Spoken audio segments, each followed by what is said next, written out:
subscribe and share. Hello everyone, हमारी आज की वीडियो का विषय है नेताजी सुभाष चंद्र बोस, गुलाम भारत के आज़ाद फौजी।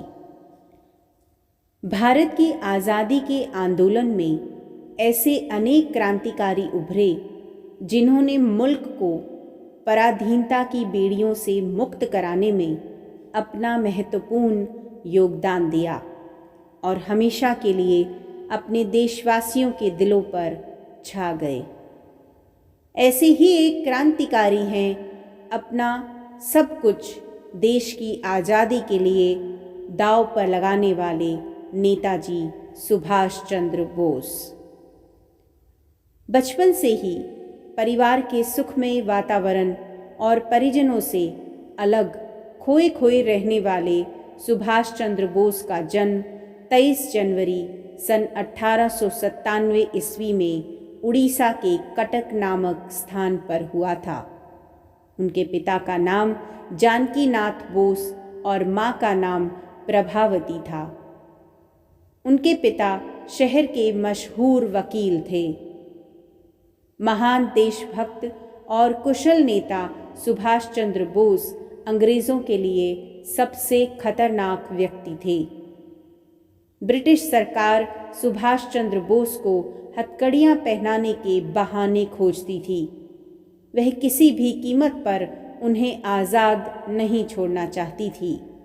उनकी गतिविधियों से न सिर्फ अंग्रेज़ों के दांत खट्टे कर दिए, बल्कि उन्होंने देश को आज़ाद कराने के लिए अपनी एक अलग फ़ौज भी खड़ी कर दी, जिसे नाम दिया आज़ाद हिंद फ़ौज।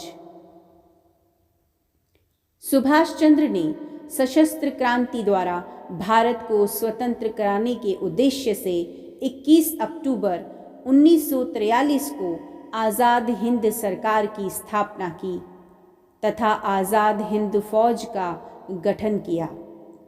इस संगठन के प्रतीक चिन्ह एक झंडे पर दहाड़ते हुए बाघ का चित्र बना होता था।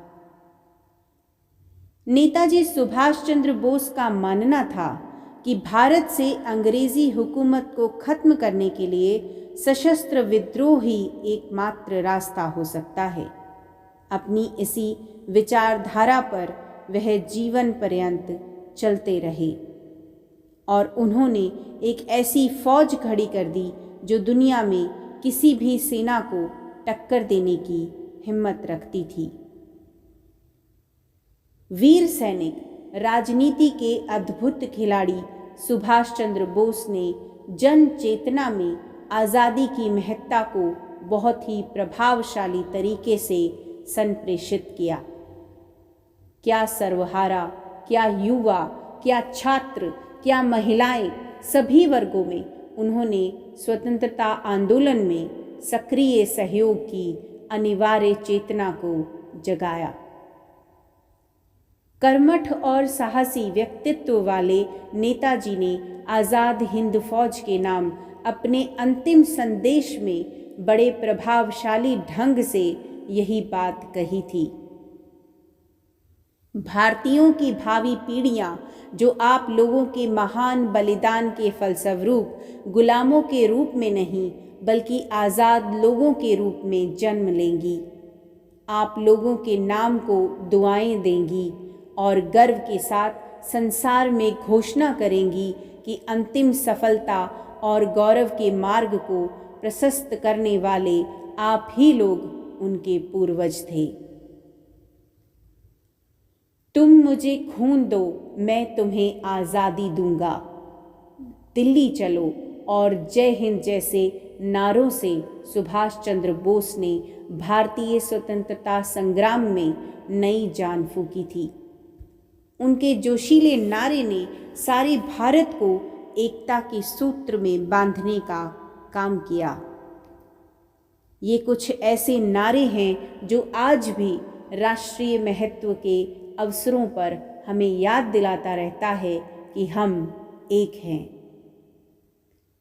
देश को जय हिंद का नारा देने वाले तथा इसी ललकार के साथ अंग्रेजी हुकूमत का डटकर सामना करने वाले नेताजी सुभाष चंद्र बोस का नाम भारत के स्वतंत्रता संग्राम के महान क्रांतिकारी वीरों में बड़े सम्मान व श्रद्धा के साथ लिया जाता है। अत्यंत निडरता से सशस्त्र उपायों द्वारा सुभाष चंद्र बोस ने जिस प्रकार अंग्रेज़ों का मुकाबला किया, उसके जैसा अन्य कोई उदाहरण नहीं मिलता है। तभी इनका पूरा जीवन आज भी युवाओं के लिए प्रेरणा का स्रोत है।